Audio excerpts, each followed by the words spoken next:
มาครับพี่น้องมื้อนี้พามาเที่ยวไทยวันที่1 กุมภาพันธ์ 2569ผมดึง7กับ8มาวิ่งพร้อมด้วยตัวร่องคือ3 4 5สำหรับล่างผมดึงลงมาลักษณะนี้เด้อท่านผู้ชมเด้อมี5มี6มี1มี4พร้อมด้วยจับพิเศษ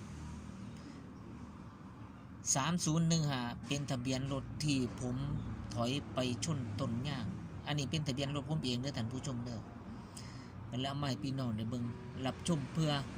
ความบันเทิงเพื่อเป็นแนวทางซื่อๆกับท่านผู้ชมครับรับชมเพื่อความสนุกเท่านั้นครับผมบ่ทันได้เขียนวันที่1แม่นบ่วันที่1 กุมภาพันธ์1 ก